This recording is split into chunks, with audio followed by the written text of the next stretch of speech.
বুধবার কভেন্ট্রির কবিতাপ্রেমী বন্ধুমহল স্থানীয় সিটিতে প্রথমবারের মতো কবিতা পাঠের আসর আয়োজনের মধ্য দিয়ে উদযাপন করল জাতীয় কবি কাজী নজরুল ইসলামের ৩৭তম মৃত্যুবার্ষিকী। স্থানীয় স্মিথ স্ট্রিটের একটি মিলনায়তনে কভেন্ট্রি প্রবাসী বাঙালি কবি ও সুধীজনদের উপস্থিতিতে অনুষ্ঠিত এই কবিতা আসর নিয়ে বিস্তারিত জানাচ্ছেন আমাদের প্রতিনিধি মোহাম্মদ ওয়াসিউদ্দিন তালুকদার রায়হান। মিষ্টি বেজা ওই পথে আজ মিষ্টি মেয়ে দেখ দুলে, গোমটা খুলে কানটা তালে, কপার বাদন ক্যাশ খুলে তার কপার বাদন ক্যাশ খুলে।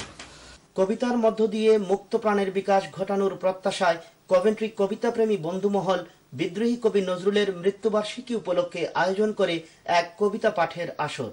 বুধবার রাত ৯টায় শুরু হওয়া এই আসরের শুরুতে জাতীয় কবি কাজী নজরুল ইসলামের স্মৃতিচারণ করে তার জীবনীর উল্লেখযোগ্য দিক তুলে ধরেন আয়োজকদের প্রধান স্থানীয় বিশিষ্ট কবি আব্দুস সালাম।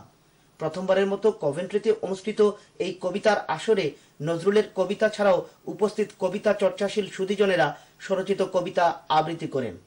আবৃত্তি শেষে আয়োজকরা ভবিষ্যতে স্থানীয় পর্যায়ে ব্যাপক আকারে বাংলা কবিতা পাঠের আসর আয়োজন করা হবে বলে উপস্থিত সবাইকে অবগত করেন।